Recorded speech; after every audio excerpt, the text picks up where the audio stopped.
Hello everyone, I welcome you back at the platform of Midrin academy. जो हमारी science की space portion की जो करंट अफेयर की हमने जो मैगज़ीन लॉन्च की थी और जिसकी सॉफ्ट कॉपी हमने हमारे टेलीग्राम चैनल पे और यूट्यूब पे भी यहाँ पे लिंक्स में अवेलेबल करवा दी है। और आई होप आप लोगों के पास ये पहुँच गई होगी और उसको आपने एक बार गो थ्रू किया होगा। जो हमारी प्रीवियस क्लास थी उसके हमारा जो इनिशियल का पोर्शन था वो हमने कवर किया। चंद्रयान 3 की हमने बात की थी कि वो हम नेक्स्ट क्लास में करेंगे, तो हम डायरेक्टली वहाँ से स्टार्ट करते हैं। ओके।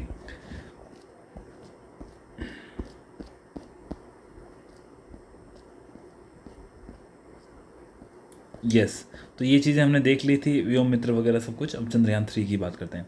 चंद्रयान 3 की बात करने से पहले मैं थोड़ा सा आपको चंद्रयान 1 और 2 इन दोनों से भी आपका मुझे लगता है कि आपको इसके बारे में पता होना चाहिए। ओके, तो थोड़ा सा देख लेते हैं।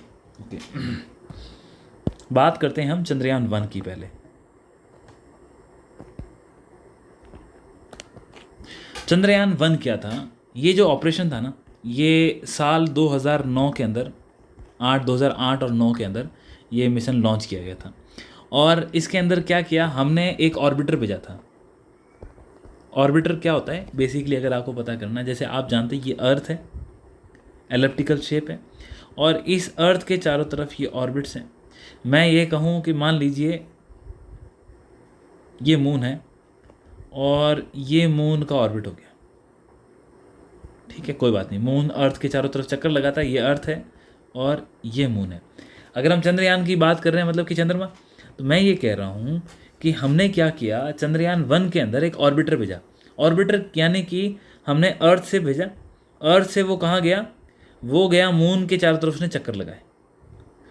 वो मून की सतह पे नहीं उतरा, वो मून के चारों तरफ क्या चक्कर लगाता रहा। तो इसको हमने क्या बोला? ऑर्बिटर। ऑर्बिटर वो होता है जो किसी ग्रह या किसी उसके चंद्रमा के आसपास जाता है और उसके चारों तरफ उसके ऑर्बिट में चक्कर लगाता है। चक्कर लगाने के साथ वो जानकारी हासिल करता है, उसको हम क्या बोलते हैं? ऑर्बिटर। कैसे जानकारी हासिल करेगा? ये इमेजेस लेके, डाटा को फोटोज़ के माध्यम से लेकर के, फिर वो रेडियो सिग्नल्स के माध्यम से वापस अर्थ के, हमारे जो अर्थ में या भारत की बात करें तो जो हमारे सेंटर्स हैं वहाँ वो इन्फॉर्मेशन देता होता है। तो ये 2008-9 की बात है। 2009 के अंदर ये हमारा मिशन ख़त्म हो गया था, क्योंकि हमारा जो रेडियो कांटेक्ट था किसके साथ? चंद्रयान 1 के ऑर्बिटर के साथ, वो ख़त्म हो गया था। अब हुआ क्या, इस चंद्रयान 1 ने क्या किया? इस चंद्रयान 1 ने जब ये ऑर्बिटिंग कर रहा था, इस ऑर्बिटर ने हमें वहाँ से एक इम्पॉर्टेंट साक्ष्य दिया। क्या साक्ष्य दिया? इसने बताया कि चंद्रमा की सतह पर हमको क्या मिले हैं, कुछ वाटर मॉलिक्यूल, पानी के कुछ अवशेष उसने देखे, उसने ऑब्जर्व किए और वो इमेजेस कहाँ भेजी? अर्थ भेजी। तो इस चंद्रयान 1 के कारण ही दुनिया को चंद्रमा पर पानी की उपस्थिति का एक कन्फर्म उदाहरण, एक कन्फर्म प्रूफ मिला, जो किसने दिया? इसरो ने अपने चंद्रयान 1 के माध्यम से। तो ये इंपॉर्टेंट है और ये मिशन एक तरह से सक्सेसफुल था, क्लियर। लेकिन हमने भेजा क्या? खाली ऑर्बिटर। अब बात करते हैं 10 साल बाद। 10 साल बाद यानी 2019 के अंदर हमने मिशन लॉन्च किया चंद्रयान 2। चंद्रयान 2 ये भी चंद्रमा के लिए यान था। अब इसमें जो करीब करीब आई थिंक जुलाई के महीने में ये मिशन निकला था, श्रीहरिकोटा से लॉन्च किया था और हमने इसके अंदर यूज़ किया था GSLV Mark 3। पूरा देश की निगाहें, पूरे विश्व की निगाहें इस पे थी। और इसके अंदर हमारा एम क्या था? हमारा ये एम था कि हमारे यहाँ पर सेम, मैं ये कह रहा हूँ, ये मून है, ये मून के चारों तरफ ऑर्बिट, ये मून का पूरा सरफेस हो गया और ये मान लो मून का ऑर्बिट हो गया और ये अर्थ है। छोटी सी मैं अर्थ बना रहा हूँ, लेकिन आप ये समझ लीजिए समझाने के लिए। तो चंद्रयान 2 के तहत हमने प्लान किया कि हम हमारे यहाँ से क्या भेजेंगे? एक ऑर्बिटर भेजेंगे जिसके अंदर प्रोपल्सन सिस्टम होगा।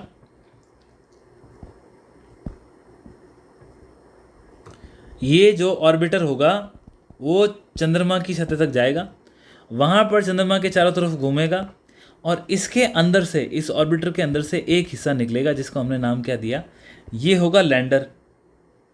ठीक है, और ये लैंडर कहाँ लैंड करेगा? चंद्रमा की सतह पर।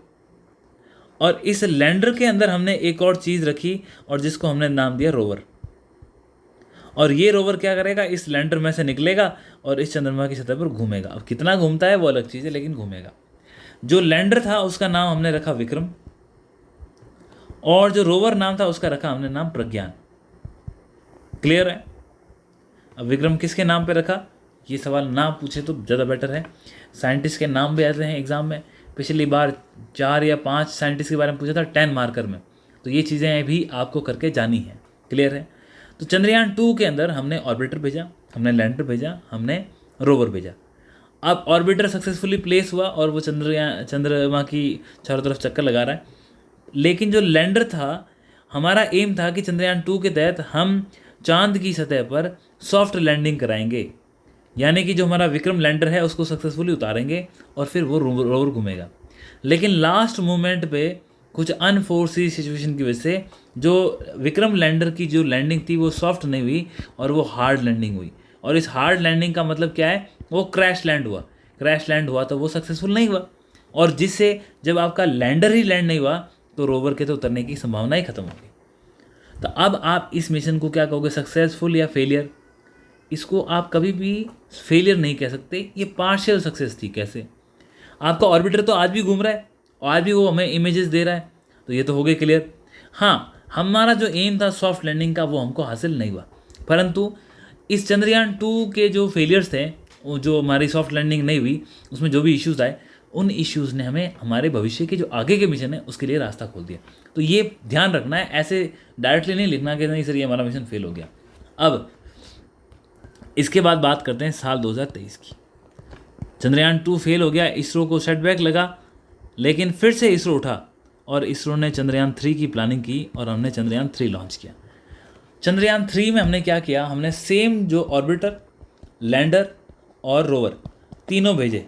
नाम लैंडर का फिर से नए वही नाम रखा हमने विक्रम, रोवर का नाम फिर से हमने वही रखा प्रज्ञान। ये कॉन्फिडेंस दिखाता है एक संस्था का खुद के साइंटिस्ट के लिए, खुद की सक्सेस के लिए। और 2023 के अंदर जो विक्रम था, जो विक्रम कौन था, हमारा लैंडर, इसने सॉफ्ट लैंड की और भारत विश्व में चौथा ऐसा देश बन गया जो कि चंद्रमा के ऊपर जिसने सॉफ्ट लैंडिंग की। सबसे पहले यूएसए, फिर उसके बाद अर्स्टवाइल यूएसएसआर, फिर आपका चाइना, और 4th नंबर पे कौन आ गया, आपका इंडिया। क्लियर है? तो ये तो हो गई साफ बात कि हमने चंद्रयान 3 से हासिल किया। अब इसके अंदर कई कंपोनेंट्स थे, कई पार्ट थे, ठीक है। अब वो आपको ऑर्बिटर, लैंडर, रोवर याद रखना है, जिससे वो पार्ट्स भी आसानी से याद हो जाएंगे। अब ये करने के बाद हम चलते हैं वापस हमारे उसी बात पे जहाँ हम बात कर रहे थे। चंद्रयान कहाँ है आपका? ये है चंद्रयान 3। तो 1, 2, 3 तो क्लियर हो गए होंगे आई गेस, कोई डाउट नहीं है। ये हमारी सेकंड सॉफ्ट लैंडिंग का प्रोग्राम था और हम सक्सेसफुल हुए, कोई डाउट नहीं है इसमें। अब देखिए इसके अंदर ना कुछ पेलोड थे। ये जो आप देख रहे हो ये आपका है प्रज्ञान, और प्रज्ञान का था लैंडर, सॉरी रोवर। और ये जो आप देख रहे हो ये क्या है, जिसके पहिए दिख रहे हैं, ये है आपके लैंडर, और इसका नाम क्या था, विक्रम। आपको फोटोज़ दिखा रखी है, ये आपका विक्रम लैंडर और ये आपका प्रज्ञान रोवर। अब इसके साथ जो ये प्रोपल्सन सिस्टम दिखा रहे हैं, पूरा सेटअप जो यहाँ से पूरा पे उड़ के गया और फिर उसने चंद्रमा की चारों तरफ जो चक्कर लगा रहा है, वो भी इसकी पार्ट है। अब देखिए इसके अंदर कुछ पार्ट थे इसके, एक है रंभा, एक है चेस्ट, एक इल्सा, एपी एक्सेस, लिप्स और शेप। अगर आप इनका नाम पढ़ोगे तो आपको क्लियर हो जाएगा चीज़ें। मैं जैसे बताता हूँ आपको। सबसे पहले उल्टा चलेंगे। जो प्रज्ञान क्या था, प्रज्ञान आपका रोवर, घूमने वाला, जाके चंद्रमा की सतह पर। इस रोवर के अंदर 2 पेलोड थे। आपको कहीं प्रज्ञान दिख रहा है ये? इस रोवर के अंदर 2 पेलोड थे। एक पेलोड का नाम तो ये लिखा हुआ शेप। क्या लिखा हुआ है? शेप। कहाँ लिखा है? यहाँ पे शेप है ऊपर, ये रहा शेप। अब शेप का फुल फॉर्म पढ़ो, स्पेक्ट्रोपोलरिमेट्री हैबिटेबल प्लैनेट अर्थ। क्या किया इसने वहाँ जा कर के अपने जो वेवलेंथ की सहायता से ये देखा कि क्या जो चांद की सतह पर जो मटेरियल है उसका इंस्पेक्शन वो कैसे कर सकता है। क्लियर? एक। दूसरा, फिर आपका इक्विपमेंट था लेज़र इंड्यूस, सॉरी ये जो आपका शेप था ना, यहाँ पे गलत लिखा है, आई थिंक शेप का पेलोड इसके साथ नहीं होगा, सॉरी यस, जो शेप था ना, ये शेप किसके साथ, आपके प्रोपल्सन सिस्टम के साथ है। तो प्रज्ञान के साथ इन्होंने पेलोड लिखे हैं, यस ये देखो प्रज्ञान के साथ पेलोड्स ये हैं, लिप्स एंड एपी एक्सिस। नाम सुनना आप, laser induce breakdown spectroscope, alpha particle X ray spectrometer. मतलब कर क्या रहा है, ब्रेकडाउन, यानी कि जब रोवर लैंड हुआ तो रोवर के अंदर एक तो ये आपका लिप्स लगा था, लेज़र के माध्यम से उसने जो वहाँ पर जो भी एलिमेंट मिला उसको तोड़ के फिर उसने देखा उसका केमिकल कंपोजिशन कैसा है। क्लियर है। और दूसरा, इसने APXX alpha particle X ray spectro माध्यम के माध्यम से उसने ये देखा कि उसने फिर से वही कि कौन से जो एलिमेंट है वहाँ मौजूद है। तो ये किसके अंदर हो गए दोनों आपके रोवर में, कौन सा, लिप्स और APXX। लिप्स क्या है, लेजर इंड्यूस ब्रेकडाउन स्पेक्ट्रोस्कोप, और APXX क्या है, अल्फा पार्टिकल एक्सरे। क्लियर हो गया, डन। अब आते हैं हम विक्रम के पास। विक्रम क्या था आपका, लैंडर। विक्रम के पास क्या क्या है, एक है आपका Rambha, radio anatomy of moon bound hyper sensitive ionosphere and atmosphere. जब ये मून के एटमॉस्फेयर में लैंड हो रहा था तो उसने देखा कि वहाँ का आसपास का जो वहाँ की आसपास की एटमॉस्फेयर की सरफेस है वो कैसी है, वहाँ पे आयंस कितने हैं, इलेक्ट्रॉन्स कितने हैं, वो किसने देखा, रंभा। फिर आता है chest, Chandra surface thermo physical experiment. तो इसने ये देखा कि जो थर्मल प्रॉपर्टीज़ है लून के सरफेस के आसपास की वो कैसी है। फिर आया आपका ILSA, instrument for lunar seismic activity. इसने ये अध्ययन किया कि जो हमारे भूकंप वगैरह आते हैं तो सिस्मिक एक्टिविटी कितनी है। और लास्ट है LRA, laser retro refractive array. ये हो गया क्लियर। तो ये कुछ इंपॉर्टेंट पेलोड्स थे जिसके बारे में बात करी। आप इसको लॉजिकली भी समझ सकते हैं कि कौन सा पेलोड किसके साथ होगा। अगर आपको याद है लिख देना, नहीं याद है कोई बात नहीं, मेंस का एग्जाम है, बड़ी चीज़ को लिखो। तो चंद्रयान 3 की जो हमने पहले डिस्कशन की वो चीज़ें लिखनी है। ख़त्म बात यहाँ पे। कंपोनेंट्स हो गए, चैलेंजेस चंद्रयान 3 हम खत्म कर चुके हैं। चैलेंजेस कुछ नहीं आए हमारे पास, फिर भी आप देखना चाहते हो, चैलेंजेस तो रहते ही रहते हैं। तो चैलेंजेस क्या हैं ये देखिए। रिलायबल एंड सेफ रोवर बनाना मुश्किल था, उसके बाद फंडिंग लेनी मुश्किल थी, टेक्निकल बड़े ही कॉम्प्लेक्सिटी थी, शेड्यूल के हिसाब से काम करना मुश्किल था, और इंटरनेशनल कोलैबोरेशन को हासिल करना मुश्किल था। ये कुछ चीज़ें हमारे मिशन के अंदर वो आई। फिर इसका सिग्निफिकेंस क्या है, साइंटिफिक एक्सप्लोरेशन होगा, भविष्य में हमारे कोई प्लान होंगे मिसल तो हम सॉफ्ट लैंडिंग करने के लिए सक्षम होंगे। अब मैं आपको बताऊं, अभी हमने चंद्रयान 3 भेजा। अब चंद्रयान 3 की सफलता के कारण हमने क्या प्लान किया है कि हम चंद्रयान 4 भेजेंगे। चंद्रयान 4 क्या करेगा, वो फिर से इसमें रोवर होगा, वो रोवर चांद की सतह पर लैंड करेगा, लैंड करके सैंपल इकट्ठे करेगा और इन सैंपल को वापस कहाँ पे लेके आएगा, अर्थ पे लेके आएगा। आप समझ गए, यानी कि सैंपल लेकर आना वापस अर्थ पर, ये चंद्रयान 4 का टारगेट है। परंतु आपको एक और चीज़ बता दूं, इस मिशन ने क्या सिखाया, जो हमारा प्रज्ञान रोवर था उसका वजन कितना था, अप्रॉक्स 30 kg के आसपास था। हम एक बार चेक लेते हैं कितना है प्रज्ञान। यस, प्रज्ञान रोवर का वजन कितना था, 26 किलो के आसपास, समझ गए। लेकिन जो चंद्रयान 3 के लिए हम जो रोवर बना रहे हैं उसका वजन कितना है, 350 kg। मतलब आप सोच रहे हो कितने गुना उससे अधिक। ये दिखाता है हमें कि किस प्रकार से एक मिशन आने वाले निकट भविष्य में जो दूसरे मिशन है उनके लिए एक आधार का काम करता है। ये चीज़ इससे दिखती है। फिर देखिए आगे और क्या बताया, टेक्नोलॉजिकल एडवांसमेंट हुआ हमारे, इससे क्या है, चंद्रयान 3 के अंदर जो हमने इक्विपमेंट्स भेजे, हमने देखा कितने प्रकार के इक्विपमेंट, जो ये रंभा है, आपका चेस्ट है, इल्सा है, शेप है, लिप्स है, फिर आपका APXX है। इनके माध्यम से जो हमको रिजल्ट मिलेंगे, हमें और भी तो आइडिया लगेगा हमें इसमें कितना सुधार करने की आवश्यकता है। फिर लूनार एक्सप्लोरेशन, चांद की सतह को हम और एक्सप्लोर कर रहे हैं। इंडिया की जो स्पेस की क्षमता है उसकी बढ़ोतरी हो रही है। और जियो पॉलिटिकल इंपॉर्टेंस, अब क्या हो रहा है कि जब आपने चांद भेज दिया, आप दुनिया की चौथी ऐसी शक्ति हो जिसने सॉफ्ट लैंडिंग कराई है, तो दुनिया तो आपका माना मानेगी। ये चीज़ें। नेक्स्ट टॉपिक है आपका लीगो। अब लीगो होता क्या है, इसकी फुल फॉर्म क्या है, लेज़र इंटरप्लेनेटरी ग्रेविटेशनल ऑब्जर्वेटरी होती है ये इंडिया ने अभी कहाँ बनाई है, महाराष्ट्र के अंदर हिंगोली डिस्ट्रिक्ट है, तो वहाँ पर हमने इसको एस्टेब्लिश किया है। इसके अंदर USA का भी कोलैबोरेशन है। ऑलरेडी USA के अंदर 2 ऑब्जर्वेटरी ऐसी बनी हुई है। लीगो करती क्या है, ये क्या होता है आपको पता होगा कि जैसे कि कोई ब्लैक होल बना या आपको कोई जियांट स्टार बना, तो जब जियांट स्टार या ब्लैक होल जब बनते हैं और ख़त्म होते हैं तो उनके वहाँ से एक बहुत पावरफुल वेव्स निकलती है जिसको हम ग्रेविटेशनल वेव्स कहते हैं। इन ग्रेविटेशनल वेव्स को मेजर करना काफ़ी डिफ़िकल्ट होता है, तो हम क्या कर रहे हैं, ऐसी ऑब्जर्वेटरी बनाते हैं जिसके माध्यम से इन ग्रेविटेशनल वेव्स को ऑब्जर्व किया है।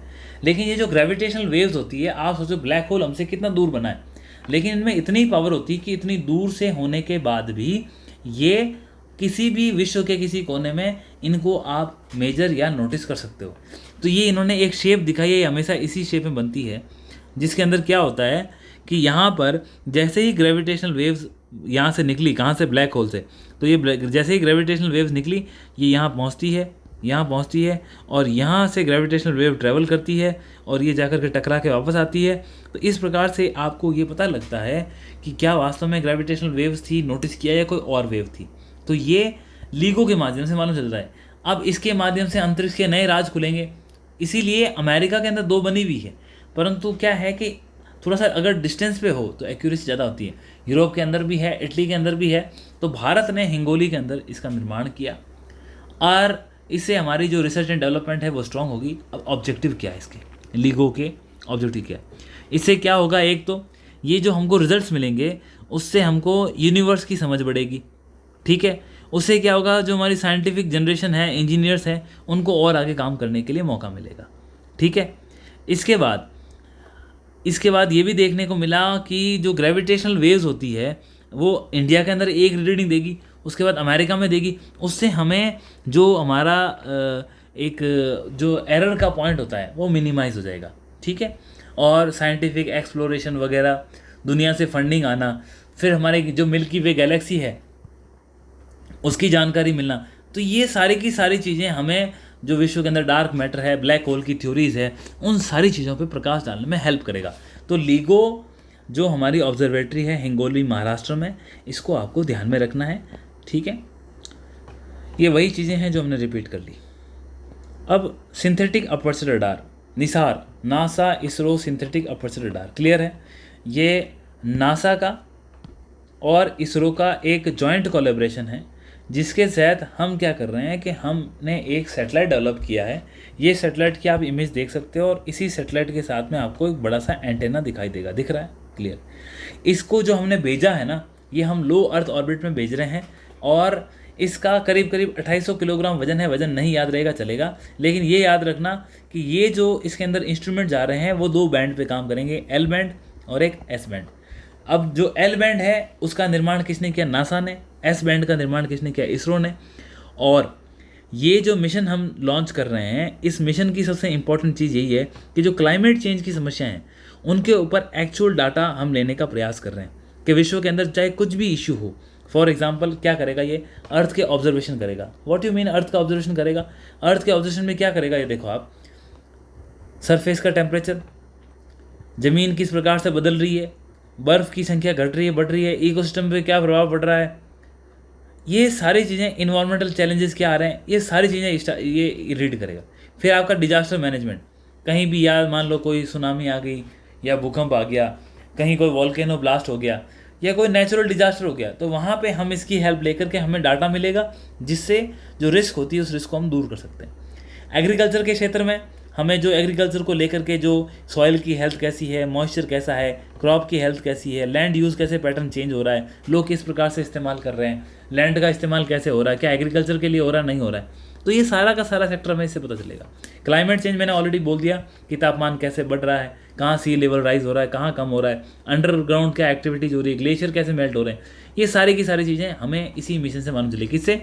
NASA ISRO synthetic aperture radar. 3 साल के लिए काम करेगा मिशन, ये थोड़ा सा याद रख लेना आप, क्लियर है। और अर्थ के हर क्षेत्र का लगभग ये कोशिश करेगा कि हर 12 दिन में फ़ोटो खींच के ये भेजे। तो 12 डेज में जब फोटो आएगी तो हमें आइडिया लग जाएगा कि हाँ क्या चेंजेस हुए हैं, नहीं हुए हैं। फिर वो रिसर्च टीम होती है, वो अपना रिसर्च करती रहती है, क्लियर है। एल बैंड एस बैंड मैंने आपको बता दिया, ये बाकी चीज़ें काम की नहीं है। हम जो बोल चुके हैं वो मैं दोबारा नहीं पढ़ाऊँगा, इससे हमारा समय वेस्ट हो रहा है और ये टाइम बड़ा क्रूशियल एग्जाम के लिए। अब इसके बाद हम बात करेंगे एस्ट्रोसेट की। तो ये तो एस्ट्रोसेट एक्चुअली 2015 में लॉन्च किया था हमने एस्ट्रोसेट, लेकिन क्या था एस्ट्रोसेट स्पेस के अंदर हमने हमारा जो स्पेस के अंदर जो हमारा सैटेलाइट है उसको वहाँ हमने लॉन्च किया। इसके अंदर क्या है कि जो मल्टी वेवलेंथ यानी कि एक्स रे, गामा रे और आपका फिर थर्मल वेव्स, ये अलग अलग प्रकार की वेवलेंथ जो है ना उसके ऊपर ये रीडिंग ले सकता है, ठीक है। ये PSLV ने लॉन्च किया, वो अभी पूछने की संभावना नहीं है, बस एस्ट्रोसेट के बारे में ये जानकारी होनी चाहिए कि ये मल्टी वेवलेंथ का स्पेस ऑब्जर्वेटरी है भारत की, क्लियर है। PS4 engine, actually PS4 engine चर्चा में इसलिए था कि ये इंजन 3D प्रिंटिंग के माध्यम से बनाया गया। पहले इसकी डिज़ाइन की गई 3D के आधार पे। अब 3D प्रिंटिंग क्या होती है और 3D डिज़ाइन क्या है? देखो, 3D डिज़ाइन का मतलब ये होता है कि आप जो प्लास्टिक्स हो गए या कोई भी रॉ मटेरियल होगा, उसको आप कंप्यूटर के माध्यम से डिज़ाइन करते हैं, फिर 3D प्रिंटर बनाते हैं जिसके अंदर आप लेयर बाय लेयर कंस्ट्रक्शन करते हैं। अब इससे होता क्या है, जब लेयर बाय लेयर कंस्ट्रक्शन होता है ना, देखो, यदि आपको कोई भी एक मोनोलिथिक चीज़ बनानी है, यानी मेरा कहने का मतलब है कोई आपके पास एक, आपको कोई आकृति बनानी है, आप क्या करोगे? एक मान लीजिए घोड़ा बनाना है, तो आप लकड़ी लोगे या पत्थर लोगे या पहाड़ लोगे, कुछ भी लो, उस पहाड़ को काटोगे तब आप उसको घोड़े की शेप में बनाओगे। 3D प्रिंटिंग क्या करती है, वो उस घोड़े के पाँव से बनाना स्टार्ट करती है, फिर उसकी बॉडी बनाती है। मतलब क्या है, 3D printing layer by layer काम करती है और इसके अंदर आपको काटना नहीं होता है। ये निर्माणकारी संरचना है, वेस्टेज कम है और इससे एरर की संभावना कम होती है, फिनिशिंग बहुत अच्छी है, ये 3D प्रिंटिंग। तो PS4 इंजन ये एक्चुअली लिक्विड रॉकेट इंजन है, किसका? PSLV का। इसका अभी निर्माण किया गया 3D प्रिंटिंग के माध्यम से, तो इस कारण से 3D प्रिंटिंग भी इंपॉर्टेंट है और ये PS4 नाम अगर आ जाए तो ध्यान रखना है। क्लियर है? क्या एडवांटेज है 3D प्रिंटिंग की? ये साइंस के अंदर आपने ऑलरेडी पढ़ा होगा, लेकिन मैं बता दिया आपको। कुछ यहाँ पे जो हमने लिखे हैं उसको देख लें। एक, एफिशिएंसी, कस्टमाइजेशन, कॉस्ट इफेक्टिवनेस, सस्ता भी है, आपको जिस रूप में चाहिए वो मिल सकता है। एफिशिएंसी मतलब आप फास्ट काम कर सकते हो। जो हमारा टाटा एडवांस सिस्टम है, यानी कि टाटा की जो ये हमारी फर्म है, ये एक प्राइवेट फर्म है, इसने क्या किया है, हमारा फर्स्ट स्पाइस सैटेलाइट बनाया। हालांकि इसरो ने इसको एक्सेप्ट नहीं किया कि हमारा स्पाइस सैटेलाइट है, लेकिन मीडिया की तरफ से ये सारी न्यूज़ यही है कि एक स्पाइस सैटेलाइट है और हमने इसको लॉन्च किससे करवाया? स्पेस एक्स से। ये दिखाता है कि हमारी प्राइवेट सेक्टर की जो वो इमेज है स्पेस के अंदर, वो कितनी बुलिश हुई है। आप समझ गए? टाटा एडवांस सिस्टम ने एक सैटेलाइट बनाया, उस सैटेलाइट का नाम रखा स्पाइस सैटेलाइट TSL, और ये सैटेलाइट लॉन्च किसने किया अंतरिक्ष में? 1 सेकंड प्लीज। ये सैटेलाइट लॉन्च किसने किया? स्पेस एक्स के ऑनर कौन है आप जानते हैं? तो ये दिखाता है कि किस प्रकार प्राइवेट सेक्टर बुलिश हो रहा है। क्लियर है? इससे हमको क्या फ़ायदे हैं? एक, हमारे जो फॉरेन कंट्रीज़ के ऊपर डिपेंडेंस है वो कम हो जाएगी। उसके बाद जो ग्राउंड कंट्रोल सेंटर्स हैं वो काफ़ी इफेक्टिव तरह से हमको सूचनाएं देंगे। जो करीबी और पड़ोसी देश हैं उनसे हमारा अच्छे रिश्ते बन सकते हैं। उसके बाद इसरो के जो एफर्ट्स है वो प्राइवेट सेक्टर अपनाने से इसके ऊपर बाहर बढ़ेगा और इसरो की विश्व के अंदर इमेज बढ़ेगी और इंटरनेशनल कोलैबोरेशन बढ़ेगा। ये कुछ फ़ायदे हैं इसके।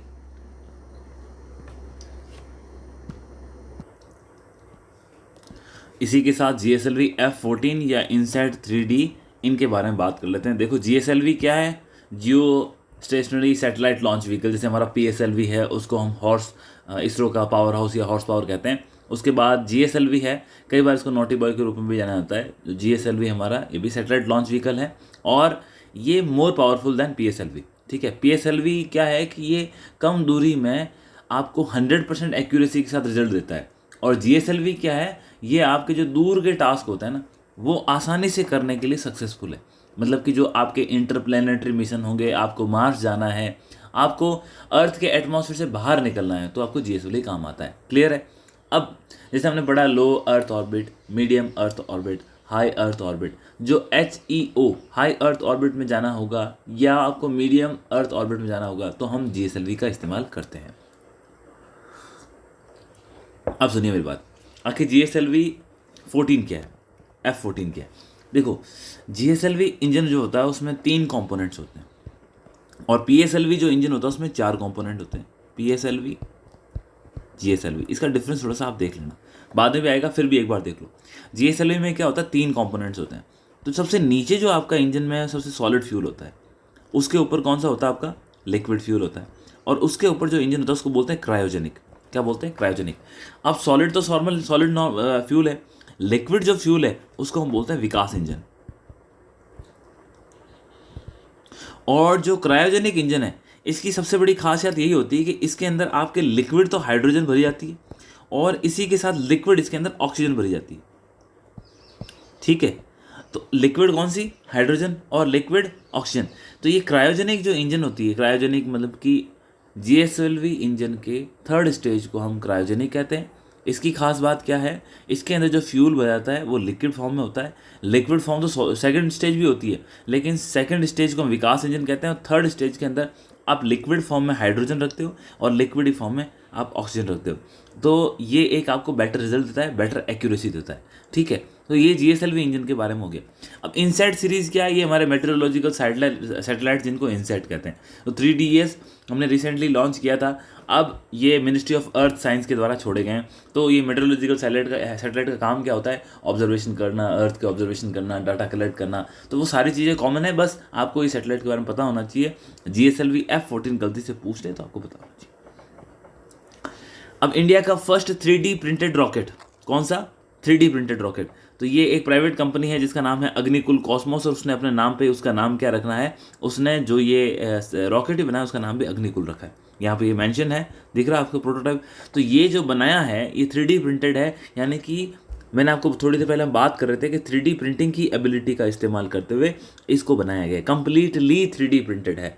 ठीक है, तो ये एक जो 3D प्रिंटिंग की कई बार साइंस के अंदर एप्लीकेशन पूछी जाती है, तो आप वहाँ पे बिल्कुल इसको कोट करो कि जो प्राइवेट कंपनी है अग्निकुल, उसने रिसेंटली एक सिंगल रॉकेट बनाया है और जिसका नाम क्या है, अग्निकुल ही है, और वो 3D की सहायता से बनाया गया है और वो एक 3D प्रिंटेड रॉकेट है। क्लियर है, तो ये दिखाता है कि हम किस प्रकार से, हालांकि ये लो अर्थ ऑर्बिट में जाएगा, परंतु ये दिखाता है कि हम किस प्रकार से चीज़ों को डेवलप कर रहे हैं। आप छोटी कर रहे हैं, कल को हम बड़ी भी कर पाएंगे, तो ये चीज़ें बहुत इंपॉर्टेंट है।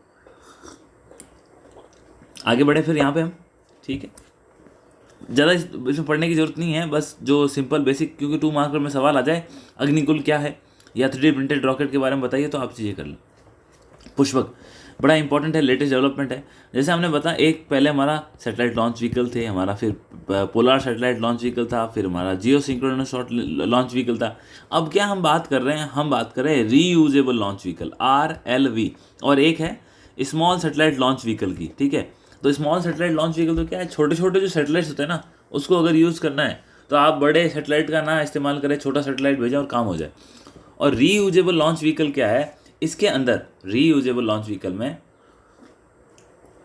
जो आपका ये क्या करेगा, ये जाएगा, जाकर के आपके जो भी आपको सैटेलाइट वगैरह ऑर्बिट में प्लेस करेगा, और प्लेस करने के बाद ये वापस आएगा। अब इंडिया ने इसका नाम क्या रखा है, पुष्पक, और ये साइड में आपके छोटे छोटे इसके विंग्स दिख रहे हैं, अगर आप देख पा रहे हैं तो ये दोनों तरफ विंग्स है इसके, so that it can land again. तो ये पुष्पक हमारा इसरो का रीयूजेबल लॉन्च व्हीकल है, और इसकी टेस्टिंग वगैरह चल रही है। अभी हमने कोई मिशन नहीं भेजा, लेकिन आपको ध्यान रखना, पुष्पक आ जाए कहीं हवा में आप गुम हो जाओगे कि सर क्या आ गया। ठीक है, अब RLV कैसे डिफरेंस है बाकी लॉन्च व्हीकल से, तो मैंने आपको क्लियरली बता दिया। जिस प्रकार से बाकी लॉन्च व्हीकल के अंदर भी फ्यूल के अलग अलग स्टेज होते हैं, इसके अंदर भी होते हैं, लेकिन इंपॉर्टेंट क्या है, ये इसको आप पोलर या जियो सिंक्रोनस ऑर्बिट के अंदर भेज सकते हो जैसी आपकी रिक्वायरमेंट है। अब यहाँ इसने इसरो के 3 स्टेज रॉकेट के बारे में बताया, 4 स्टेज रॉकेट के बारे में बताया, और RLV के बारे में बताया। तो 3 स्टेज की तो हम ऑलरेडी बात कर चुके हैं। मैंने आपको कहा यदि आप GSLV की बात करें, सबसे नीचे आपको क्या मिलेगा, सॉलिड मिलेगा, फिर उसके बाद आपको लिक्विड मिलेगा, और लिक्विड के बाद आपको क्या मिलेगा, क्रायोजेनिक मिलेगा। ठीक है, सेकंड स्टेज के अंदर विकास है, और थर्ड के अंदर आपको क्या, क्रायोजेनिक मैंने बता दिया आपको, लिक्विड ऑक्सीजन और लिक्विड हाइड्रोजन होती है। ठीक है, ओके डन। अब 4 स्टेज का क्या है, PSLV। तो PSLV सिंपल होता है, सॉलिड फिर लिक्विड फिर सॉलिड फिर लिक्विड, ये 4 स्टेज का इंजन है, किसका, आपका PSLV का। अब जो लिक्विड है वो सेम विकास इंजन है, और सॉलिड है जो भी नॉर्मल हमारे रॉकेट्स होते हैं उसके अंदर जो इस्तेमाल होता है वही सॉलिड फ्यूल होता है। और अगर आपने स्ट्रैप ऑन बूस्टर्स देखे होंगे, कभी 6 लगते हैं कभी 4 लगते हैं, जो स्ट्रैप ऑन बूस्टर्स होते हैं ना, वो एडिशनल थ्रस्ट देने के लिए होते हैं। अगर यही PSLV को आप और दूर भेजना चाहते हो तो आप बगल में स्ट्रैप ऑन बूस्टर्स लगाओगे। ठीक है, अब आते हैं RLV की। अब RLV के अंदर क्या है कि 2 ही स्टेज है, क्लियर है, 2 ही स्टेज है। तो फर्स्ट स्टेज तो क्या करेगा, जैसे हमारा जो फ्यूल है हम जो लेके जा रहे हैं इसको, फर्स्ट स्टेज तो आपका सेम सॉलिड ही है, और सेकंड स्टेज क्या करेगा, उसको एक्यूरेसी के साथ, जो लिक्विड स्टेज का है उसको एक्यूरेसी के साथ, पिन पॉइंट के साथ उसको प्लेस करके फिर वापस आने के लिए इस्तेमाल होगा। तो ये चीज़ है।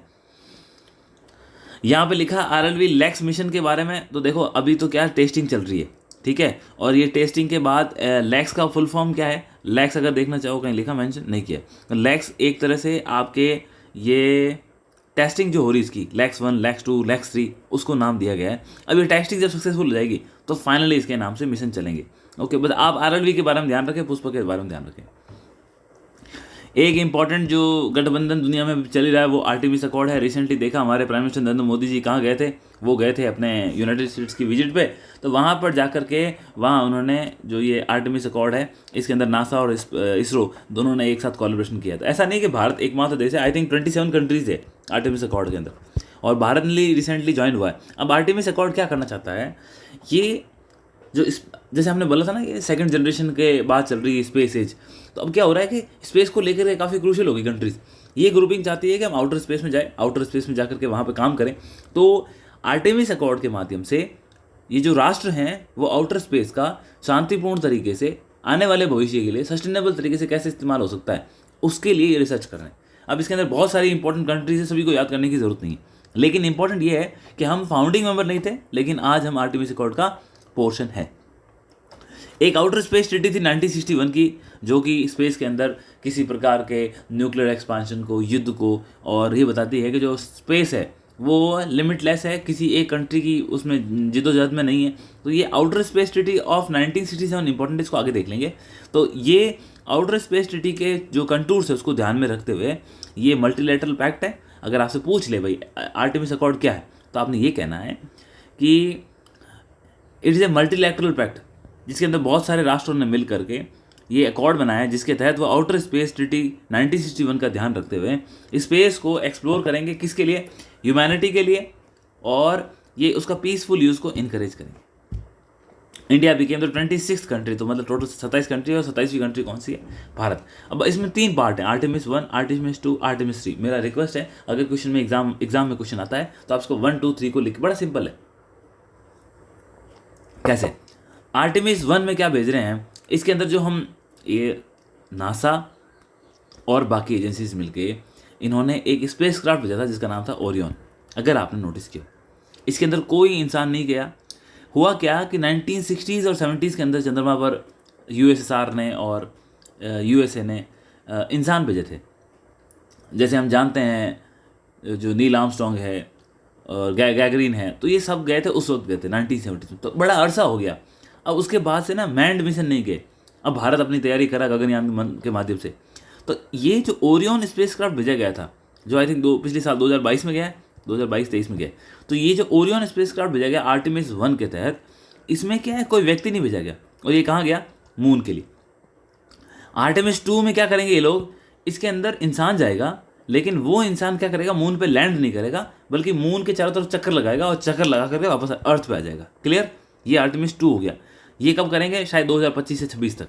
मेरी बात सुनना, आर्टेमिस 1 ओरियन स्पेसक्राफ्ट को, जो कि अनमैन्ड मिशन था, उसके तहत उसको भेजा गया कहाँ, मून के लिए, और वो वापस आएगा। उसके बाद आर्टेमिस 2, इसमें क्या होगा, हम मून के लिए मैंड मिशन भेजेंगे, मतलब कि उसके अंदर क्रू जाएगा, और ये क्रू क्या करेगा, मून के चारों तरफ चक्कर लगा करके वापस अर्थ पे आएगा। ठीक है, ये मून पे भेजने की बात कर रहे हैं, और हमारा जो गगनयान है वो लो अर्थ ऑर्बिट में भेजने की बात कर रहा है। दोनों में फ़र्क है, मून दूर है, लो अर्थ ऑर्बिट बहुत नज़दीक है। अब बात करते हैं आर्टेमिस 3। आर्टेमिस 3 के अंदर क्या किया जाएगा, ये दोबारा से एस्ट्रोनॉट को मून की सतह पर लैंड करवाएंगे, और लैंड करवाने के बाद उनको वापस लेके आएंगे, और ये कोशिश करेंगे जो आर्टेमिस 3 है साल 2029-30 तक जो होगा, उसके तहत इनका भविष्य में प्लान ये है कि हम उसके बाद जो मून है ना, उसको एक गेटवे की तरह इस्तेमाल करेंगे, और वहाँ से आगे आगे मिशन लॉन्च करेंगे। तो ये आर्टेमिस अकॉर्ड और उसके 3 पार्ट, ये आपको पता होना चाहिए। इंडियन लॉन्च व्हीकल्स के बारे में बताया गया है कि इंडियन लॉन्च व्हीकल का क्या इतिहास रहा। तो देखो, सबसे पहले सैटेलाइट लॉन्च व्हीकल, आज पे कोई सवाल आने की जरूरत नहीं है। तो इसमें मेन बात क्या है, इसके अंदर कौन सा जो फ्यूल होता था ना, वो सॉलिड था। फिर आया ASLV, कुछ नहीं, सैटेलाइट लॉन्च व्हीकल ही है, खाली ऑगमेंटेड था। इसके अंदर क्या किया, जो सॉलिड फ्यूल था ना, उसमें स्ट्रैप ऑन बूस्टर्स लगा दिया, और फ्यूल तब भी सॉलिड था। फिर आता है आपका इसरो का हॉर्स पावर, जिसको हम बोलते हैं polar satellite launch vehicle, PSLV। अब इसके अंदर क्षमता बहुत थी, कैपेसिटी बहुत थी, और इसरो के ज़्यादातर मिशन इसी ने किए। इसके अंदर 4 टाइप के इंजन जो है ना, इंजन में 4 कंपोनेंट्स हैं, 1, 2, 3, 4। तो ये 4 कंपोनेंट्स हो गए। अब क्या है इन 4 कंपोनेंट्स के अंदर, इन 4 कंपोनेंट्स में पहला आपका सॉलिड, दूसरा लिक्विड, फिर सॉलिड, फिर लिक्विड।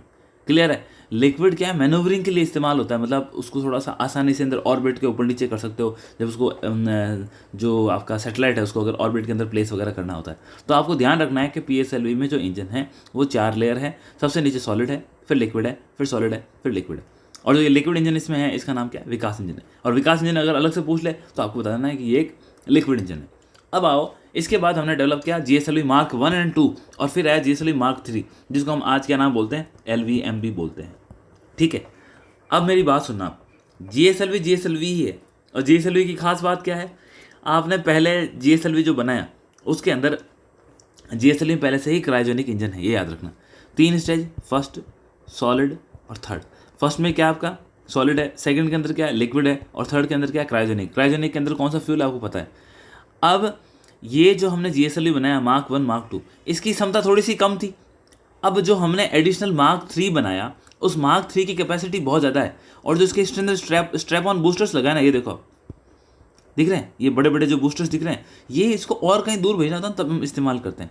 तो सेम तीनों चीज़ें वही है, लेकिन ये बड़े बड़े जो सैटेलाइट्स हैं उनको उठा करके आपके लो अर्थ ऑर्बिट में, मीडियम अर्थ ऑर्बिट में एस्टेब्लिश, मतलब ये बहुत पावरफुल है, और इसी को हम इस्तेमाल करेंगे गगनयान मिशन के अंदर। आप समझ गए। तो ये चीज़ें आपको थोड़ी सी जान, जितने भी अपने इंपॉर्टेंट, अगर आज के टाइम में कोई भी हमारे मिशन जा रहे हैं तो वो GSLV कर रहा है। PSLV हो गया, जियो सिंक्रोनस GSLV हो गया, LVM मैंने बताया आपको ये है GSLV का ही पार्ट। LVM का पूरा नाम क्या है, GSLV Mark 3, उसको हम LVM3 लिखते हैं। ठीक है, अब हमने क्या किया, उसको लॉन्च व्हीकल Mark 3 दे दिया नाम। ठीक है, बाकी साउंडिंग रॉकेट से नॉर्मल चीज़ें हैं। SLV ये हमने पहले बात कर ली। अब क्या हम काम कर रहे हैं, एक तो ह्यूमन रेटेड लॉन्च व्हीकल, जिसके अंदर हम गगनयान के तहत इंसान को भेजेंगे। तो उसके लिए भी आपको ऐसे लॉन्च व्हीकल चाहिए ना भाई साहब, कि इंसान को भेज सको। अभी तक तो आप केवल सैटेलाइट भेज रहे थे, लेकिन 3 लोग अगर जाएंगे तो सैटेलाइट के अंदर थोड़ा सा आपके रॉकेट के अंदर स्पेस भी होना चाहिए।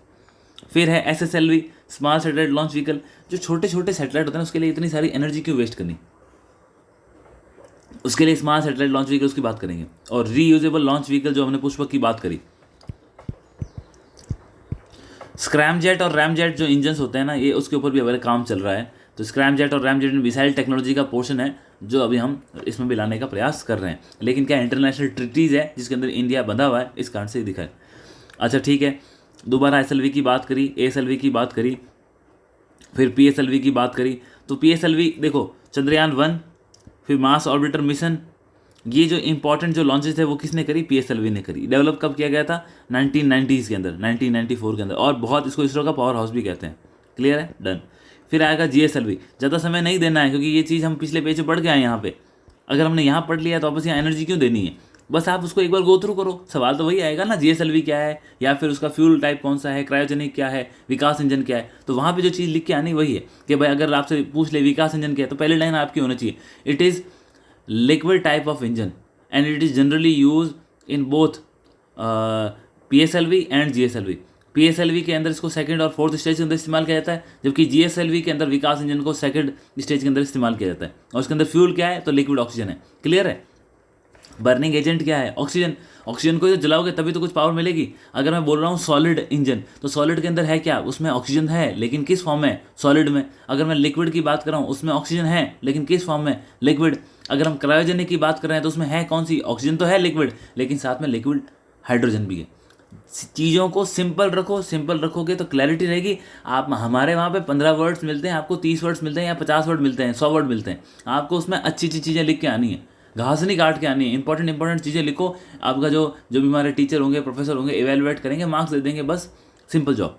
तो GSLV PSLV, अब आपके पास उसकी इंजन टाइप है, इसका डेवलपमेंट कब हुआ ये है, आप उसको फुल फॉर्म जानते हो, तो यही चीज़ें लिखो। बाकी यहाँ लेफ्ट राइट ज़्यादा घूमना नहीं है। अब जो GSLV है, मेन इंपॉर्टेंट इसका 3 स्टेज है। आप GSLV के बारे में ये भी लिख सकते हो कि पहले Mark 1 Mark 2 इस्तेमाल करते थे, अभी हम उसके लिए Mark 3 इस्तेमाल करते हैं। Mark 3 को हम LVM3 भी कह रहे हैं। कितना सारा डाटा आपके पास आ चुका है, इसी को तो इस्तेमाल करके लिखना है। और अगर आपको जितने भी आपको हाई अर्थ ऑर्बिट में मिशन भेजने हैं या लो अर्थ ऑर्बिट में भेजने हैं, इंपॉर्टेंट मिशन है, तो उन सब के लिए आप GSLV इस्तेमाल कर रहे हो। और आप फिर आगे ये भी लिखो, चंद्रयान 3 के लिए हमने इसको इस्तेमाल किया, गगनयान के लिए हम इसको इस्तेमाल करने वाले हैं। अब इस स्मॉल सैटेलाइट लॉन्च व्हीकल देखो, जो छोटे सैटेलाइट होते हैं, जो सैटेलाइट 500 kg तक हो, उसके लिए हम स्मॉल सैटेलाइट लॉन्च व्हीकल को तैयार कर रहे हैं। क्या होगा, प्राइवेट कंपनीज बना के देती है और हमने ऑलरेडी एक टेस्ट कर चुके हैं जिसके अंदर हमारा अर्थ ऑब्जर्वेशन सैटेलाइट नंबर 3 है, हमने भेजा। अब स्मॉल सैटेलाइट लॉन्च व्हीकल क्या है, प्राइवेट, मैंने बोला आपको जो हमारी स्पेस पॉलिसी वो बोलती है कि आप प्राइवेट प्लेयर्स को लेके आओ और कमर्शियल जो व्यापार वाणिज्यीकरण का इस्तेमाल करो, व्यापारीकरण करो। तो उसमें करना क्या है, आपको किसी कंट्री ने बोला कि हमारे ये सैटेलाइट लॉन्च व्हीकल बोलने हैं, आपका प्राइवेट पार्टीज है जैसे कोई अग्निकुल है या बहुत सारी कंपनी है, मतलब 3D प्रिंटेड भी बना रहे हैं, तो आप क्या करोगे, एक स्मॉल सैटेलाइट लॉन्च व्हीकल बोलोगे बनाओ भाई, वो आपको दे देंगे, उसके अंदर आप वो सैटेलाइट रखोगे, उसको कर दोगे। कॉस्ट इफेक्टिव काम करना इसरो की सबसे बड़ी पावरफुल चीज़ है। रीयूजेबल लॉन्च व्हीकल्स की हम बात कर रहे थे, second, yes, reusable launch vehicles की हम बात कर रहे थे। रीयूजेबल तो पुष्पक की हमने बात करी। अब ये क्या कर रहा है, ये जाएगा फिर वापस आएगा, और यही तो इम्पॉर्टेंट एस्पेक्ट है हमारा। जो हमारे यहाँ से एस्ट्रोनॉट्स भी जाएंगे, वो एस्ट्रोनॉट हालांकि कंप्लीटली वापस नहीं आएंगे, वहाँ से एयरक्राफ्ट पैरासूट खुलेंगे उनके, लेकिन हमें ये रीयूजेबल लॉन्च व्हीकल इसलिए चाहिए कि आप भेजते हो, स्पेस के अंदर डेब्रिस होता है, कॉस्ट ज़्यादा लगती है, तो आप एक बार सैटेलाइट को उसके ऑर्बिट में रखो। मान लो आप 5 सैटेलाइट लेके गए, अलग अलग ऑर्बिट में प्लेस किया, आपका जो रॉकेट है वो वापस आया, और फिर आप उसको अगली बार वापस यूज़ करो। इसीलिए बहुत इंपॉर्टेंट आजकल ये बढ़ गया है कि हमें, कहते हैं ना, हम ट्रिपल ई की बात करते हैं, एफिशिएंसी, इकोनॉमी और इफेक्टिवली। तो इन ट्रिपल ई की तरफ इसरो का भी ध्यान है। फिर हम चाहते हैं ना पर्यावरण में नुकसान ना हो, तो हम 3R की बात करते हैं, रिड्यूस, रीयूज़ और जो उसको, सॉरी मैं एक नाम भूल गया, reduce, reuse and recycle. Reduce, reuse, recycle. पहले तो यूज़ ही कम करो, फिर अगर आपने कर लिया उसके बाद दोबारा इस्तेमाल करो और फिर उसको रिसाइकल करो। तो हम ना ये लॉन्च व्हीकल की कंडीशन में यहाँ आ रहे हैं रीयूज़। आप सैटेलाइट को जो एक बार करने का वापस आओ, उसका रीयूज़ करो। क्लियर है।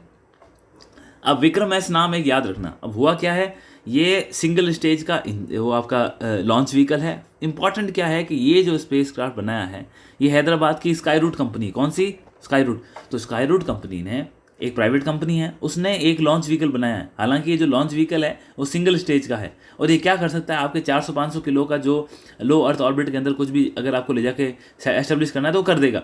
और मैं आपको बताया क्या कि जो स्मॉल सैटेलाइट लॉन्च व्हीकल वो क्या है, वो भी 500 किलो तक का जो भी आपका सैटेलाइट है उसको कॉस्ट इफेक्टिव तरीके में ले जा करके ऑर्बिट के अंदर प्लेस करता है।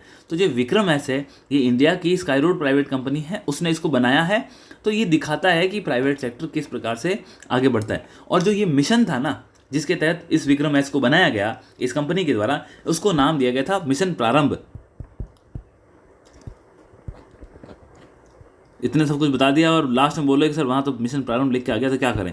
तो मिशन प्रारंभ जो है, इस मिशन को ही नाम दिया गया जिसके अंदर विक्रम एस को एस्टेब्लिश किया गया। और इसके तहत क्या हो रहा है कि हम जो हमारे प्राइवेट सैटेलाइट्स हैं उनको हम आगे भेज रहे हैं। ठीक है, अग्निकुल की हमने ऑलरेडी बात कर ली। बहुत कुछ हो रहा है, बहुत कुछ हो रहा है, ये ऑलरेडी हम बात कर चुके हैं। विक्रम 1, 2, 3 बाद में आएगा, अभी नहीं पूछेगा। अभी आपसे यही पूछेगा विक्रम एस क्या है, या मिशन प्रारंभ क्या है, या फिर स्काई रूट कंपनी के बारे में। स्काई रूट कंपनी के बारे में नहीं पूछेगा, लेकिन विक्रम एस के बारे में पूछे तो आपने बताना है। और इसकी कैपेसिटी क्या है कि आज की तारीख में ये 500 किलो तक का तो जो आपका सैटेलाइट है उसको प्लेस कर सकता है। और हमारा टारगेट भी ये स्मॉल सैटेलाइट लॉन्च व्हीकल के तहत। तो प्राइवेट सेक्टर किस तरह से काम कर रहा है, इसरो कहीं और ध्यान देगा। ये एग्जाम्पल जो हमने पढ़ा उसी के बारे में। ये लो आपका जो इंपॉर्टेंट सवाल आ भी गया कि स्मॉल सैटेलाइट लॉन्च व्हीकल के बारे में क्यों न्यूज़ में है। तो देखो, न्यूज़ में इसलिए है कि काम इस पे चल रहा है। फ्यूचर क्या है, तो ऑलरेडी मैं बता दिया कि जो न्यू स्पेस इंडिया लिमिटेड है, देखो हमने कल अच्छे से बात करी थी, NSIL new space India limited एक PSU है। ये जो हमारा डिपार्टमेंट ऑफ स्पेस है, अंतरिक्ष विभाग है, उसके अंदर आता है। और एक तरह से ये पब्लिक सेक्टर अंडरटेकिंग है।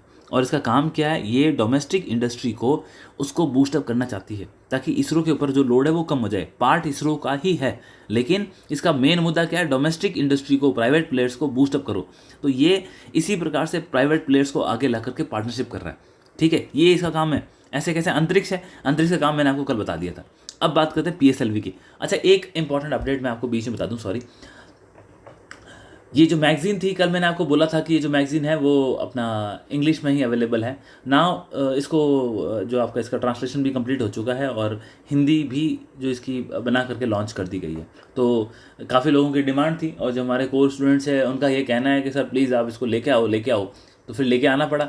तो इसकी जो अब ड्यूल लैंग्वेज में होगी तो आपको और बर्डन नहीं है, ज़्यादा मेहनत करने की आवश्यकता नहीं है। तो आप हिंदी मैगज़ीन भी प्लीज़, जो हिंदी मीडियम के स्टूडेंट्स है उसको ले लेना, बाकी इंग्लिश मीडियम वाले से काम चला रहे हैं।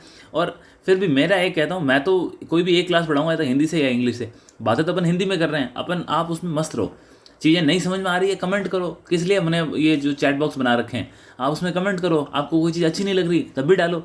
हमें भी तो हमारा इवैल्यूएशन होता है, जैसे आपका इवैल्यूएशन हम करते हैं उसी तरह से हमारा इवैल्यूएशन भी स्टूडेंट करेंगे ना, कि सर आप बहुत अच्छा पढ़ा रहे हो या सर आप अच्छा नहीं पढ़ा रहे हो, मुझे आपका ये एक्सपर्ट अच्छा लगा, ये एक्सपर्ट अच्छा नहीं लगा। लेट इट बी फेयर, कोई बात नहीं। चीज़ें आपको देखो, जो आपकी कमियां बताएगा वो आपका सबसे बेस्ट फ्रेंड है, वो आपका सबसे करीबी है। तो हम भी यही चाहते हैं। और अगर आपको अच्छा लगता है लाइक करो, और तो आप हमारे सपोर्ट कैसे कर सकते हो, इसी माध्यम से कर सकते हो। सो दैट्स ऑल, ठीक है। और इन चीज़ों में समय नहीं लगता, एक आध सेकंड का खेल होता है। तो कोई कहते हैं सर नज़र हट जाती है, वो हट जाती है। अरे थोड़ा तो आपका भी कुछ जिम्मेदारी बनती है। अब बनते हैं PSLV की तरफ, polar satellite launch vehicle. Already सब कुछ बात कर चुके हैं। 4 स्टेज का इंजन होता है, सॉलिड, फिर आपका लिक्विड, फिर सॉलिड, फिर लिक्विड। जो लिक्विड है वो क्या है, विकास इंजन है क्या इसके अंदर, लिक्विड ऑक्सीजन है। देखो चीज़ें वापस सिर्फ रिवीट इसीलिए कर रहा हूँ, ये इंपॉर्टेंट क्रक्स एग्जाम में आएगी। रिवीजन आप PSLV के बारे में 5 बार कर चुके हो। अब भी अगर आपको लगता है कि मुझे दोबारा पढ़ने की जरूरत है, मुझे नहीं लगता पढ़ने की जरूरत है आपको, बस। और 40-45 मिनट के वीडियो है, एग्जाम से पहले एक बार वापस गो थ्रू कर लेना, 30 मिनट में देख लेना, बात खत्म। NSL बात हो गई इसके बारे में, क्लियर है, ये ऑलरेडी हमने बात कर ली। तो ये स्मॉल सैटेलाइट लॉन्च व्हीकल के बारे में बात कर ली। और मैंने आपको बताया 500 किलो तक के सैटेलाइट है, उनको भेजने का इनका प्लान है। अब क्या बेनिफिट है, बेनिफिट ही बेनिफिट है। कार्बन फुटप्रिंट कम हो जाएगा, कॉस्ट कम हो जाएगी, आप इकोनॉमी पे ध्यान देखो, आप 3R पे काम करोगे, आप 3E पे काम करोगे। ये सब चीज़ें तो आपको लिखनी है, जो हम बातें कर रहे हैं ना, 3E 3R लिख के आओ यार एग्जाम में। और 500 किलो तक का सैटेलाइट जाएगा, कॉस्ट इफेक्टिव होगा, स्पेस का डेब्री कम होगा, हमारी एफिशिएंसी बढ़ेगी, प्राइवेट प्लेयर्स को बूस्टअप मिलेगा, और जो हमारा एम है कि हम विश्व में लीडर बने तो वो बनेंगे, ठीक है। सबसे बड़ी बात, ये कुछ बेनिफिट इंपॉर्टेंट जो हमने बात नहीं करी, स्मॉल सैटेलाइट लॉन्च व्हीकल को आप बेहतर घंटे के अंदर असेंबल कर सकते हो, और जो इसकी कीमत है, कॉस्ट, वो करीब करीब 30 करोड़ रुपए कम हो जाती है। और ये मल्टीपल माइक्रो सैटेलाइट्स को अलग अलग ऑर्बिट के अंदर प्लेस कर सकता है। देखो 3 चीज़ें समझो। पहली बात, विद इन 3 डेज आप स्मॉल सैटेलाइट लॉन्च व्हीकल को बना सकते हो। नंबर 1, इसको लॉन्च करने से जो हमने बोला कि इकोनॉमी हासिल होगी, 3E का एक कंपोनेंट है इकोनॉमी, लेकिन कितनी इकोनॉमी, तो ये बोल रहा है कि 30 करोड़ तक आपकी एक लॉन्च के अंदर जो लागत है वो कम होती है। और दूसरा, जो माइक्रो सैटेलाइट्स होते हैं, आजकल माइक्रो सैटेलाइट पे काम इसलिए चल रहा है, हम स्पेस डेब्रिस को भी कम करना चाहते हैं, तो सैटेलाइट की साइज़ को रिड्यूस कर रहे हैं, उसका वजन कम कर रहे हैं, और ऑर्बिट के अंदर जो एक प्लेस हो गया वो हो गया। तो इन जो माइक्रो सैटेलाइट बन रहे हैं ना, तो 5-10 माइक्रो सैटेलाइट को एक साथ प्लेस भी किया जा सकता है, बशर्ते उसका वजन है वो आज की तारीख में उतना ही होना चाहिए जितने हमारे स्मॉल सैटेलाइट लॉन्च व्हीकल लेके जा सकते हैं। ऑर्बिट्स की बात है, देखो ये अर्थ है, आप देख सकते हो क्लियर अर्थ है, और ये अर्थ के बीच में कौन सी लाइन है, इक्वेटर है 0 डिग्री। अब जो इक्वेटर के साथ साथ का जो प्लेन है उसको बोलते हैं इक्वेटोरियल ऑर्बिट। यानी कि कई बार क्या होता है, इक्वेटर के ऊपर ऊपर यदि कोई आपका सैटेलाइट घूमता है, ये देखो ये सैटेलाइट घूम रहा है, तो इसको क्या बोलते हैं, ये इसके इक्वेटोरियल ऑर्बिट के अंदर घूम रहा है। फिर आओ पोलर ऑर्बिट, तो ये अर्थ है, और अर्थ में नॉर्थ से साउथ की तरफ यदि आपका कोई सैटेलाइट घूम रहा है, जैसे ये घूम रहा है, देखो अर्थ थोड़ी सी इंक्लाइन तो है ही 23.5 डिग्री, और ये 23.5 डिग्री ज़्यादा बन गया, थोड़ा सा बना देते हैं, चलो। ये इसका ऑर्बिट, कोई दिख भी नहीं रहा होगा, मुझे लगता है ब्लू ही अर्थ है और ब्लू ही मेरा कलर हो गया। ये अर्थ का एक्सिस कितना टिल्टेड है, 23.5 डिग्री, जो हमारा 23.5 डिग्री टिल्ट है। अब आपका जो सैटेलाइट है वो पोलर ऑर्बिट के अंदर घूम रहा है, यानी कि साउथ पोल से नॉर्थ पोल ऐसे घूम रहा है, और अर्थ भी घूम रही है 23.5 डिग्री पे। तो इससे क्या होता है ना, लगभग ये अर्थ के सारे पोर्शंस को कवर कर लेता है। आप थोड़ा सा इमेजिन करो, सैटेलाइट घूम रहा है ऐसे नॉर्थ से साउथ की तरफ ऊपर ऊपर, और अर्थ घूम रही है ऐसे, और अर्थ थोड़ी टिल्ट भी है तो ऐसे घूमती है, ऐसे घूमती है। इससे क्या हो रहा है कि जो अर्थ के मोस्ट पोर्शन है ना वो आपके कवर हो जाते हैं, तो इसको बोलते हैं पोलर ऑर्बिट। समझ में आना चाहिए, कई बार ऐसे ही कंफ्यूज रहते हैं कि सर पोलर ऑर्बिट क्या है, तो आपको बता दिया। इंक्लाइन ऑर्बिट सेम ही चीज़ है, बस थोड़ा टिल्ट है। सर्कुलर ऑर्बिट घूम रहा, सर्कुलर। इलिप्टिकल ऑर्बिट, ये जो इंपॉर्टेंट है, क्या होता है, एक बनता है एपीजी और एक बनता है पेरिजी, अगर आपके ध्यान में है। पेरिजी जब, जैसे मैं मून की बात करता हूँ, देखो हर चीज़ की एक पेरिजी और अपोजी होती है। ये अर्थ है और ये आपका मून है। सपोज मून अर्थ के चारों तरफ चक्कर लगाता है, कोई नई बात नहीं है, जब से अर्थ बनी तब से ही लगा रहा है। एक बार मून यहाँ पहुँचेगा, एक बार यहाँ पहुँचेगा, एक बार यहाँ पहुँचेगा, एक बार यहाँ पहुँचेगा, एक बार यहाँ पहुँचेगा। यानी कि मून के ही अलग अलग दशाओं को मैंने दिखाया। जब मून अर्थ से बहुत दूर होता है, और ये जो चक्कर लगाते हैं वो सर्कुलर पाथ में नहीं लगाते, वो एलिप्टिकल पाथ में लगाते हैं। तो ये जब मून अर्थ से बहुत दूर होती है, इस पॉइंट को जो सबसे दूर होती है इसको बोलते हैं एपोजी। अपने राजस्थानी में कहते हैं कि आगा है, तो आगा मतलब ए से पकड़ लो आप, एपोजी दूर है। और पेरिजी मतलब क्या हो गया, पी है, आप पास लिख लो, पेरिजी मतलब पास। जब अर्थ के सबसे नज़दीक मून होता है उस हिस्से को क्या बोलते हैं, पेरिजी या पास में। तो पॉइंट क्या है, एलिप्टिकल ऑर्बिट में चीज़ें आपसे दूर और नज़दीक होगी, और जब ये यहाँ पे दूर होगा तो इसकी जो गर्मी है, जो इसकी हीट है, अगर हम इसको सन पकड़ लें, इसको अर्थ पकड़ लें, क्योंकि सन और अर्थ के साथ भी ऐसा होता है, जितनी भी सेलेस्टियल बॉडीज़ हैं वो सब एलिप्टिकल पाथ ऑर्बिट के अंदर चक्कर लगाती है। तो और जैसे सूरज के चारों तरफ हम लगाते हैं, हमारे चारों तरफ मून लगाता है, तो जो सूर्य के चारों तरफ यदि हम दूर होते हैं तो आप सोचो हमारे यहाँ पे कंपैरेटिवली हीट कम पड़ेगी, और जो दूसरी साइड है जहाँ पे सन की हीट रेज नहीं पड़ रही है वहाँ कोल्ड ज़्यादा होगा। और वही अगर नज़दीक होगा तो उस वक्त क्या होगा, सन की हीट ज़्यादा पड़ेगी, और बैक साइड के अंदर आपका कोल्ड भी रिलेटिवली कम होगा। क्लियर है, यही चीज़ है। ये जो एलिप्टिकल ऑर्बिट होता है ना, ये हमारे सीजन्स को प्रभावित करता है, हमारी जो ऋतुएं होती है उनको प्रभावित करता है। अब 3 एल्टीट्यूड के हिसाब से ऑर्बिट होते हैं। एल्टीट्यूड यानी कि हाइट के हिसाब से, एक लो अर्थ ऑर्बिट, एक मीडियम अर्थ ऑर्बिट और एक जियो स्टेशनरी ऑर्बिट। देखो लो अर्थ ऑर्बिट तो क्या हो गया, जब आपके जो उसकी हाइट है, जो अगर हम इक्वेटर से पकड़ें तो ये हाइट अगर 2000 किलोमीटर तक है, कितनी, 2000 किलोमीटर, 0 किलोमीटर से लेके 2 किलोमीटर, ये सब स्पेस की बातें हैं। स्पेस के अंदर वर्टिकल हाइट 2000 किलोमीटर, तो वो लो अर्थ ऑर्बिट। अब आपके आगे लगभग 10,000 से 12,000 किलोमीटर के आसपास है, तो वो आपका क्या हो गया, मीडियम अर्थ ऑर्बिट। उसके बाद एक, और जो मीडियम अर्थ ऑर्बिट होता है वो सबसे बड़ा होता है। बड़ा इसलिए क्यों होता है कि 2000 से लेकर के आप सीधा कहाँ तक पहुँच रहे हो, आप लगभग 35,800 तक, ये आपका मीडियम अर्थ ऑर्बिट हो गया। और हाई अर्थ ऑर्बिट जिसको बोलते हैं, या जियो स्टेशनरी, वो उसके ऊपर है। हाई अर्थ ऑर्बिट 35,800 की एक दशा है, और इसकी सबसे खास बात क्या है, यदि आप जियो स्टेशनरी ऑर्बिट में किसी चीज़ को रख दोगे तो वो अर्थ के साथ एक साथ अपना एंगल बनाए रखती है। होता क्या है, अर्थ भी घूम रही है, ये भी घूम रहा है, तो जो इस सैटेलाइट का रोटेशन और अर्थ का रोटेशन दोनों एक साथ होता है। तो जियो स्टेशनरी ऑर्बिट जब हम धरती से देखते हैं हमें ऐसा लगता है कि ये रोज़ वहीं रहता है। अगर मान लो कोई सैटेलाइट जिसको आप देख सकते हैं मान लीजिए, तो रोज़ सुबह आपको वो उसी जगह मिलेगा, रोज़ दोपहर में भी उसी जगह मिलेगा, और एनी टाइम आप देखोगे वहीं लगेगा। क्यों, क्योंकि अर्थ भी घूम रही है और वो सैटेलाइट भी घूम रहा है। तो 24 घंटे के अंदर जैसे अर्थ अपना एक रोटेशन का चक्कर पूरा करती है, 24 घंटे के अंदर सैटेलाइट भी अपना एक चक्कर पूरा करता है। जियो स्टेशनरी ऑर्बिट यदि एग्जाम में आ जाए तो आपको लिखना है, ये एक ऐसा ऑर्बिट है जो कि अर्थ से 35,800 किलोमीटर की ऊंचाई पर स्थित है। इस ऑर्बिट के अंदर यदि कोई सैटेलाइट घूम रहा है तो वो अर्थ का रोटेशन 24 घंटे में पूरा करता है। क्योंकि अर्थ अपने एक्सिस से भी 24 घंटे में घूमती है, और इस ऑर्बिट में रोटेशन है वो भी 24 घंटे में होता है, जिस कारण से ऐसा प्रतीत होता है कि जो सैटेलाइट है वो एक ही स्थान पर अर्थ से देखने पर नजर आता है। आपको 2 में से 2 या 5 में आता तो 5 में से 5 मार्क्स मिलेंगे। उदाहरण दे देना आप IRNSS का। IRNSS रीजनल नेविगेशन जो हमारा सिस्टम है, इसके अंदर 3 सैटेलाइट कैसे हैं, वो आपके जियो स्टेशनरी। अच्छा, इसके अलावा जो मैगज़ीन के बारे में है, डी चंद्रयान के बारे में बात कर ली, ठीक है। देखो, तो ये मैगज़ीन तो होगी कवर, जो हमारे इंपॉर्टेंट टॉपिक्स थी आ सकते हैं वो हमने देख लिए। अब इसके अलावा जो इंजन कौन से होते हैं वो भी हमने देख लिया, क्रायोजेनिक है, लिक्विड इंजन है, विकास इंजन की बात कर ली, सॉलिड इंजन की बात कर ली।